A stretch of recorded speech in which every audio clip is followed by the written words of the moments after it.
right now we got another 5 to 7 years of podcasting, and it's gonna like. Yeah, it's getting to the point like, I mean, look, I want to know your perspective because you were the first. I mean, obviously Joe Budden was already moving, but I do feel like you kind of brought an energy for the first time into the space that was like, you know, like we see now like the Jada and Joe show, Fat Joe or Joe and Jada. The show's hilarious. Yeah, it's hilarious. They both hilarious. They both Captain Caps.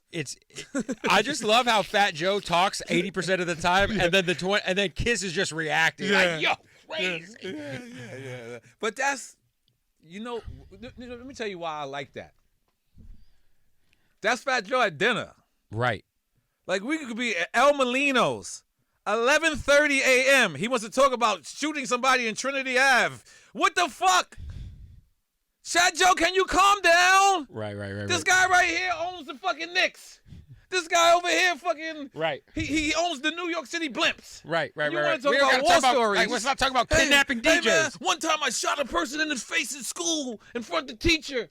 Joe, stop. He's my brother, Joe. Yeah. Stop. But he's crazy. We were on vacation. He's just like that. That's why Joe and Jada works, is because that's exactly who Joe is. And that's exactly who Jada is. It's funny because, Joe's tried to do the pod thing before. Yeah.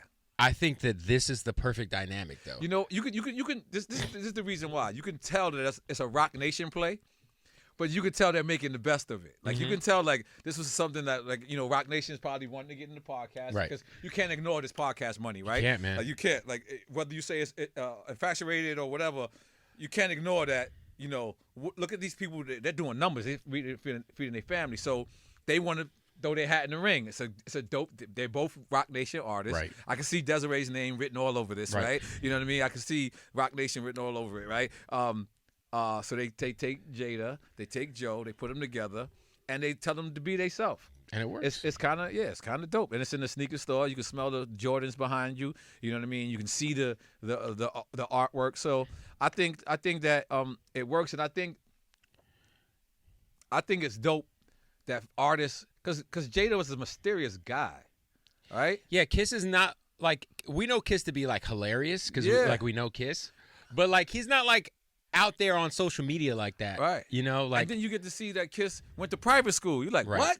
Right. You're like, yo, you sold more coke than fucking Scarface. Right. How the fuck you have time to go to private school, bro? Right. Like, and you avoided jail? Like, right. This is crazy. Like, your bars did not avoid jail, Jada. Right. Your lyrics has been locked up for 25 years. For life. For 25 years, your lyrics been locked up, bro. Mm-hmm. You, it's just you home. So I just love that they're being them. Like, that's who they actually that convo really are. about like flying first class. Oh yeah. Joe's like, I just can't do it. He's like, what you mean you can't do it? Are you like that where you can't fly unless it's first class? I'm scarred. I'm scarred. I was down with a management company called Violator. Rest in peace to Chris Lighty. Rest in peace, Chris Lighty. And big up to my boy Mike Lighty. Violator album was solid, by the way. Violator album was dope. I was on both albums. I got both plaques. Well, Mike Lighty, who was my road manager, if it was Mike Lighty later went on to become G-Unit's road manager. Okay. And Mike Lighty always says, if I didn't go through the N.O.R.E school, I would have never survived a day in the G-Unit school, right? So Mike Lighty would have this thing where he would get me there by any means necessary. So at the time, this is 1997, I'm into some shit.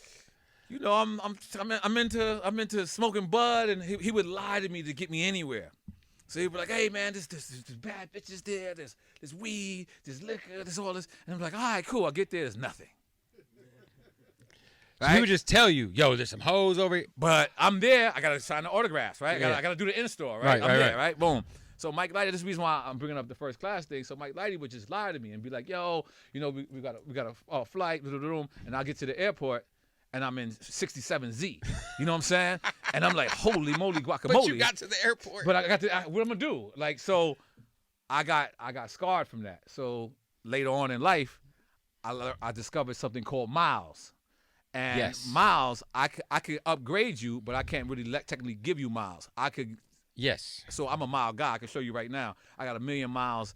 I got 1 million points in Starwood.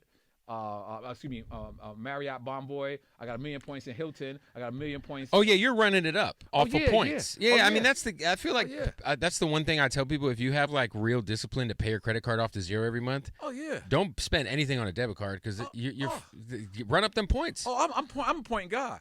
One time we was on the road. Fucking Chris Paul of credit cards. Yo, listen. One time we was on the road. It was me, DMX, and I forget who else. And my homie Ali. Sounds amazing, by the way. Homie Ali. This is the time where we used to smoke in rooms. Like you used to literally like check into the hotel and light a cigarette as you walk in your fucking. It was a terrible time, by the way. But that's what we used to do.